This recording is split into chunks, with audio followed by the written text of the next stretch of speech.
বন্ধুরা, talking dolls চ্যানেলের তরফ থেকে সবাইকে জানাই ঈদ মোবারক। হ্যালো বন্ধুরা, টকিং ডলস চ্যানেলের নতুন ভিডিওতে সবাইকে স্বাগত।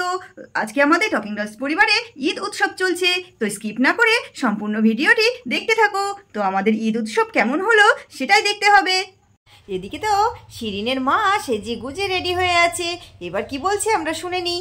যাই বাবা, সকাল থেকে কত কাজ করলাম, এদিকে রান্না বান্না সব হয়ে গেছে, এগুলো গোছানো হয়েছে কিনা একটু দেখে নি বলে শিরিনের মা গোছাচ্ছে। দেখি শিরিন ডাকছে মা মা। হ্যাঁ হ্যাঁ বল, কেন এত মামা করছিস বলতো? ও মা, কত বেলা হয়ে যাচ্ছে, আমাদের বাড়ির কুটুমগুলো কখন আসবে?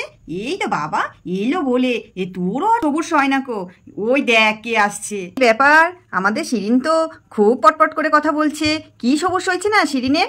আর বলবে না দিদি, সেই সকাল থেকে কাজই করতে দিচ্ছে না। মা, কুটুম কখন আসবে, কুটুম কখন আসবে, মধু দিদি শ্বশুর বাড়ির লোকজন কখন আসবে, কেউ কেন এখনো আসছে না। ওরে বাবা, তাই তো ঠিকই বলেছে আমাদের শিরিন রানী। এই তো আমরা এক্ষুনি চলে এসেছি। হ্যাঁ, তো আমাদের বুঝি ভালো লাগছে না শিরিন? না না কাকিমা, ভালো লাগবে না কেন? তুমি এসেছো, আমার খুব ভালো লাগছে। সেই থেকে তো মা একা একা কাজ করেই চলেছে। আমার সঙ্গে তো কেউ আসছে না। মনি দিদি, পুটি, ওরা সবাই কখন আসবে? এই তো ওরা সব সাজুগুজু করছে, এক্ষুনি এলো বলে। ওরা সব আসবে মা, ওরা সব আর বলিস না, সব সাজুগুজুতে ব্যস্ত হয়ে পড়েছে। তো আমাদের শিরিন রানী, তোমাকে তো খুব সুন্দর দেখতে লাগছে। তোমাকে কে সাজিয়ে দিয়েছে? তাই কাকিমা, আমার মা সাজিয়ে দিয়েছে। ও বাবা, সেই জন্যই তো বলি আমাদের শিরিনকে তো আজকে একেবারে পরীর মতো দেখতে লাগছে। থ্যাংক ইউ কাকিমা। এদিকে কথোপকথন হতে হতে একটা গাড়ির আওয়াজ আসে। দিদি, মনে হচ্ছে গাড়ির আওয়াজ হচ্ছে। দেখো না, ঠিক মতো শ্বশুরবাড়ির লোকজন এলো বলে। শিরিন, তুই চুপ করে বস বাবা, দেখি সমস্ত কিছু রেডি হয়েছে তো? হ্যাঁ হ্যাঁ ঠিকই আছে বলে রীনা দেবী আর সালমা বেগম দুজনে তো চেক করে নিল। এদিকে এলিনা আর সবিতা দেবী ঢুকলো হাতে গিফট নিয়ে। কি ব্যাপার, কোথায় গেল আমাদের শিরিন রানী? বলতে বলতে ভিতরে ঢুকলো। এবার সালমা দেবী বলতে শুরু করে দিল, আরে দিদি আসুন আসুন আসুন, বসুন। আরে দিদি, এসবে আবার কি প্রয়োজন ছিল বলুন তো? আবার এসব কিসের জন্য আনতে গেলেন? আরে আনবো না বলো তো, আমাদের শিরিন রানী ছোট্ট একটা মেয়ে, কি করে আমরা খালি হাতে আসি ঈদের দিন? আবার শিরিন, এই নাও তোমার জন্য তোমার এলিনা দিদি আর তোমার সবিতা আন্টি দুজনে মিলে গিফট নিয়ে এসছে। এই নাও। শিরিন, আন্টিকে আর দিদিকে থ্যাংক ইউ বলো। Thank you aunty, thank you দিদি। তো বলছি দিদি, সে রাজেশ কোথায় গেল? ও এলো না? হ্যাঁ এসেছে তো, ও গাড়িটা পার্ক করে আসছে। আচ্ছা দিদি আসুন আসুন, এসে বসুন। দিদি, আসতে কোনো অসুবিধা হয়নি তো? না না, এইটুকু আসতে কি অসুবিধা হবে? সে মধুরা কোথায় গেল? আর বলবেন না দিদি, সকাল থেকে বলছি তাড়াতাড়ি নিয়ে। ওই মেয়েদের আর হয় না। দেখেছেন আপনারা কত দূর থেকে চলে এসছেন, আর ওরা এখনো বাড়ি থেকে আসতে পারলো না। কে? মধুও চলে আসলো।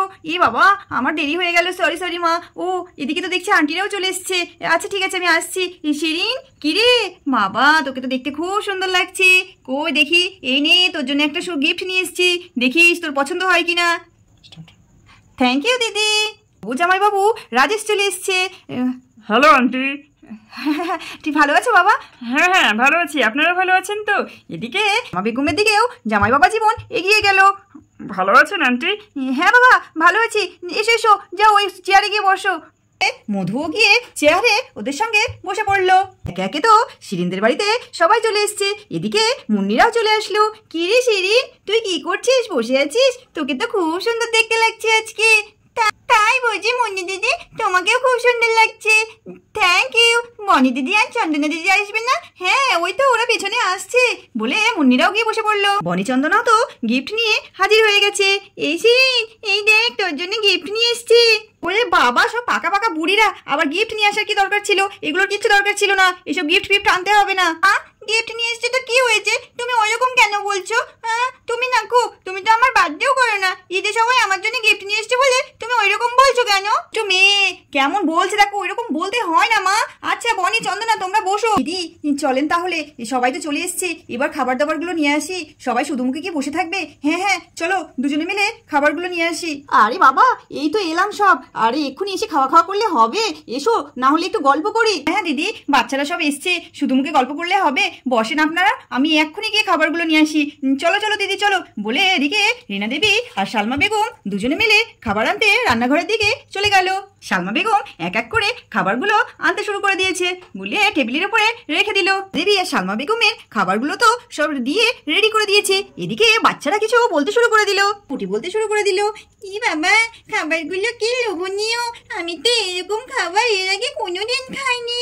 কি সুন্দর দেখতে, লাল লাল হলুদ হলুদ, আবার ওটা সিমাইয়ের পায়েস।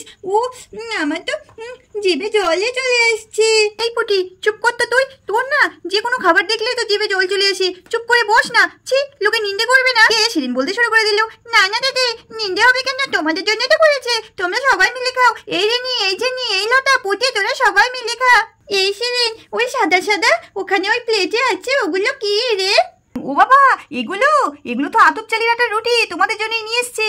এগুলো মাংস দিয়ে খেতে হয়। আমি তোমাদের জন্য চিকেন রান্না করেছি, এগুলো চিকেন দিয়ে খাবে। তো বন্ধুরা, আমরা এবার চিকেন আনতে যাচ্ছি। আমরা তো সবাইকে খেতে দিয়েছি, তো সবাই খেয়ে নিই। আজকের মতো আমরা ভিডিওটি এখানেই শেষ করছি। সবাই ভালো থাকবে, সুস্থ থাকবে। আর পরবর্তী ভিডিও দেখার জন্য অবশ্যই টকিং ডলস চ্যানেলটিকে সাবস্ক্রাইব করবে। আর সবার আগে ভিডিও দেখার জন্য পাশে থাকা বেল আইকনটি প্রেস করে দেবে। ভিডিওটি ভালো লাগলে লাইক করবে আর কমেন্ট করে জানাবে তোমাদের কেমন কেমন ভিডিও দেখতে ইচ্ছে করছে।